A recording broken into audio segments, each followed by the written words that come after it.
Nah ini kan kemarin ada kasus yang seru nih. Kasusnya siapa?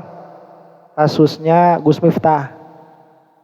Nah Gus Miftah itu kan taruhlah secara bahasa kasar itu menghina penjual ST. Udah gitu disorting, disorot. Jadilah masalah besar begitu ya. Viral. Dan saya sebetulnya nggak harus nggak harus membahas kejadiannya karena sudah banyak yang membahas. Dan siapa juga yang bakal bilang itu kejadian benar begitu. Siapa juga yang bakal membenarkan Gus Miftah, nggak bakalan ada. Ngomong itu perkara salah yang jelas salahnya. Cuman saya mau ngasih perspektif saja seperti ini. Saya melihat itu sekarang orang-orang yang berkecimpung di internet itu sudah keterlaluan itu. Ya. Jadi kesalahan Gus Miftah itu, kalau kesalahan itu kesalahan kecil, bukan kesalahan besar. Dan saya bukan fansnya Gus Miftah, jadi biar tahu dulu ya. Gus Miftah itu kalau saya lihat, saya nggak pernah lihat beliau itu baca kitab, jadi saya nggak tahu beliau itu bisa baca kitab atau tidak. Saya nggak pernah dengar beliau juga membahas tauhid, jadi apa benar tauhidnya apa enggak, saya juga nggak tahu, nggak ngerti. Cuman ada jasa beliau yang besar itu jadi wasilah dari Corbuzier masuk Islam. Itu kalau udah dapat wasilah kepada kebenaran dan Islamnya alhamdulillah jadi Ahlus Sunnah wal Jamaah kan, dari Corbuzier itu nggak jadi Wahabi kan. Itu kalau kata Rasulullah kepada Sayyidina Ali, satu orang yang kamu jadi wasilah dirinya mendapat kebenaran itu sudah lebih baik daripada unta merah begitu. Ya kira-kiranya itu sudah harta yang paling berharga. Nah, ini netizen keterlaluan sampai kesalahannya yang dulu dikorek-korek begitu ya, diungkit-ungkit. Siapa kemarin yang tipesek itu ya, nah, kesalahan. Begini nih, Gus Miftah itu saya dengar beberapa kali saja karena saya bukan fans beliau dan saya merasa tidak bisa mengambil ilmu dari beliau gitu ya. Jadi dari Gus Miftah itu saya nggak ngerasa ilmu apa sih yang didapat itu. Soalnya kerjanya guyon terus gitu. Jadi memang itu dalam hal guyon. Di dalam guyon itu separah apapun guyonan, kalau orang yang diguyoni itu maklum, itu tidak akan sakit hati. Ya. Nah, bagi saya yang paling sulit itu kalau sudah menghukumi akhlak seseorang, itu paling sulit. Kalau menghukumi fikih seseorang kita bisa, fikihnya benar atau tidak. Kita menghukumi akidah seseorang bisa tuh, akidahnya benar atau tidak. Tapi kalau menghukumi akhlak seseorang itu susah. Kenapa? Karena tatkala kita menghukumi akhlak seseorang di depan umum, itu kita sudah masuk kepada golongan yang tidak berakhlak. Ya. Contoh misalkan nih suka ada orang, Ustadz kalau punya kritik sama Gus Baha, misalkan sama Rozi Hasim, kamu tuh jangan keluar-keluar di medsos, datangi orangnya. Kan begitu. Nah saya bilang kamu juga mengkritik saya jangan di komentar atau datang aja ke saya. Jadi kan dia itu sudah melewati prinsipnya sendiri kan. Ini netizen itu banyak salah tapi kayak maha benar gitu. Ya kalau dia misalkan punya pandangan jangan mengkritik di depan umum, ya kenapa kamu mengkritik saya di kolom komentar gitu. Berarti kamu juga setuju dengan sikap saya sebetulnya mengkritik orang di depan umum. Makanya yang saya kritik itu bukan akhlak. Yang saya kritik itu apa? Ilmu. Kalau ilmunya salah saya bilang dia salah. Dan kalau memang misalkan dia tidak salah, sudah keluarkan hujah saya bahwa dia tidak salah. Nah, guyon itu kadang-kadang memang keterlaluan. Saya ini agak kurang ajar memang ya. Saya misalkan mau bilang nih satu guyonan yang pernah dilontarkan Rasulullah SAW sampai orang yang diguyoninya ini nangis 3 hari 3 malam. Jadi ada nenek-nenek datang ke Rasulullah SAW. Kata nenek-nenek itu, ya Rasulullah, apakah saya akan masuk surga? Kata Rasulullah, gak bakalan ada nenek-nenek masuk surga di yaumil kiamah itu. Gak ada. Pulang tuh nenek-neneknya.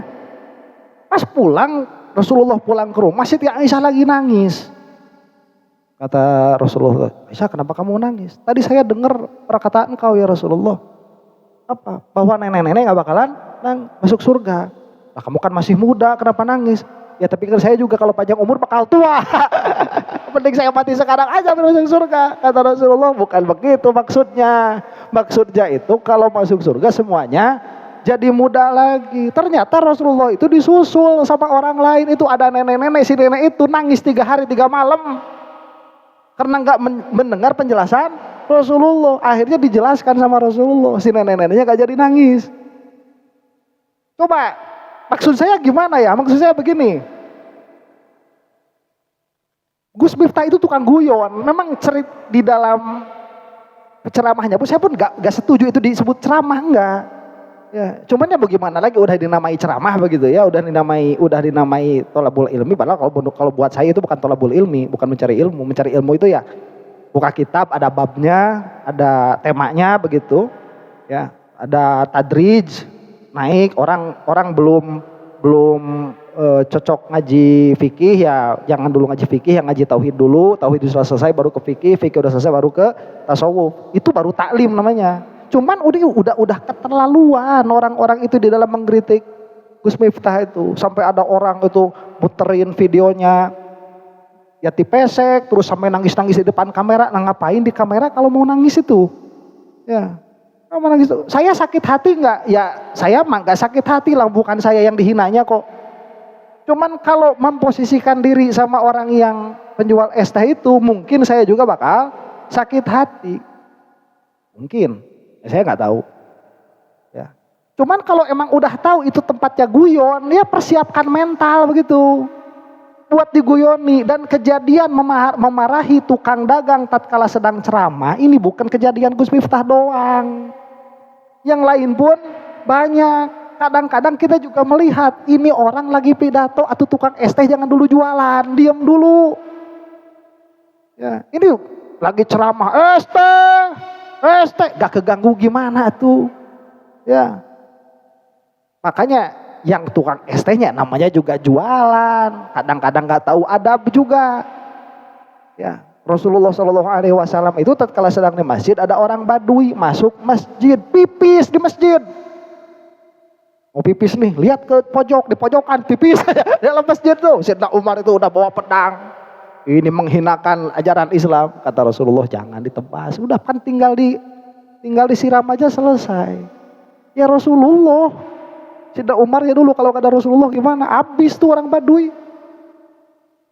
Ya kadang-kadang kita juga harus lihat secara proporsional. Memang orang kalau lagi ceramah jualan gak adab.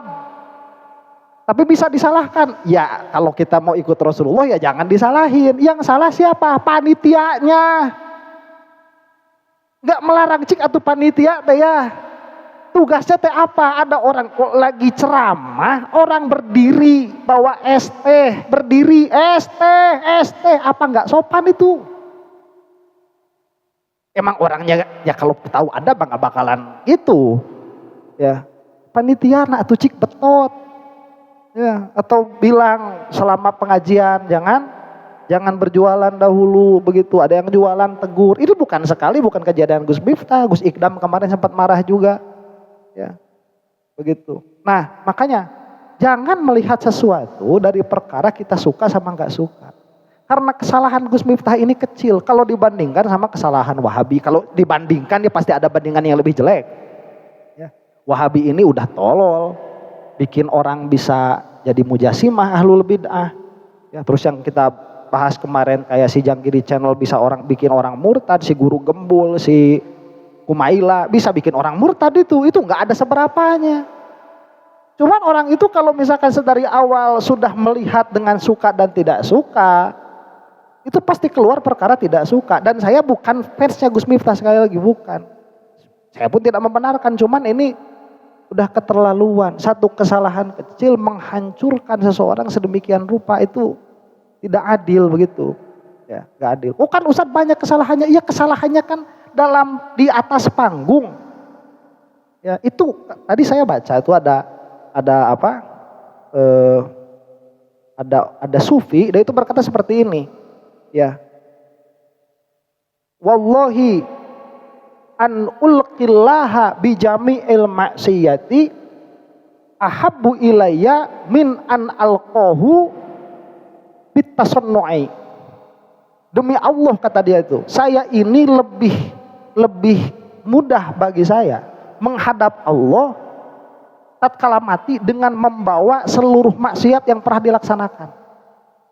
Jadi kalau seluruh maksiat yang ada itu dikerjakan, kemudian mati dalam keadaan itu lebih ringan buat saya daripada apa? Daripada saya bertemu dengan Allah, pernah berpura-pura di hadapan manusia agar saya dilihat baik oleh manusia. Dalam pengertian apa? Dalam pengertian bukan tidak menutupi aib, bukan. Dalam pengertian kadang-kadang orang itu terlihat baik karena dia pura-pura menjadi baik. Apalagi jaga image, apalagi di depan orang. Orang kayak Gus Miftah itu nggak ada jaim-jaimnya. Punya istri toyorin aja.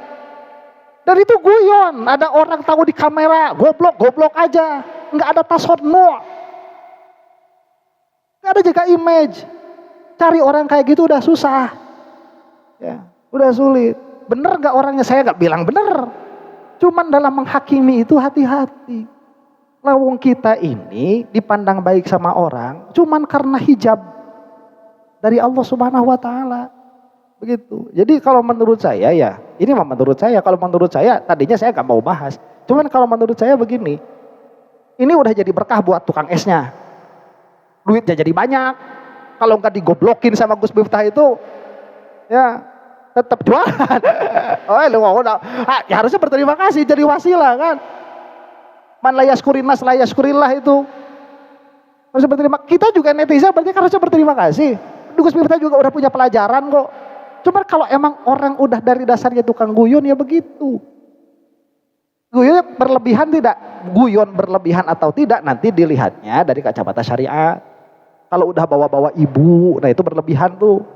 Ya, menghina, bawa-bawa ibunya itu udah berlebihan. Tapi selama kita punya sangkaan orang itu tidak akan sakit hati, guyon itu diperbolehkan. Kalau kita punya sangkaan orang itu tidak akan sakit hati, dalam kenyataannya sakit hati, ya kita minta maaf. Dan seharusnya orang itu memaafkan. Begitu. Ini hati-hati dalam masalah ini. Dalam pengertian, kalau kita itu sampai menutup aib orang lain, maka Allah akan menutup aib kita, begitu. Ya, Ari Ustadz suka nyalahin batur, makanya saya mah nyalahin ilmunya. Saya nggak punya kepentingan buat nyalahin akhlak orang, nggak punya kepentingan saya itu. Orang mau akhlaknya kayak gimana ya terserah aja, begitu. Karena kadang-kadang apa yang ditampakkan beda dengan apa yang di dalam hati, beda kadang-kadang itu. Ya, orang akhlaknya bagus-bagus itu kadang-kadang tasonno juga, atau malah kadang-kadang dia itu tulus. Terus kita sebagai manusia kapan bisa menghukumi ini tasonno ini tulus? Gak bisa menghukumi kita mah. Ya, kita melihat zahir. Makanya saya lihat zahirnya Gus Miftah dalam hal ini memang salah. Tapi reaksi kita menyalahkan Gus Miftah itu berlebihan. Ya, begitu.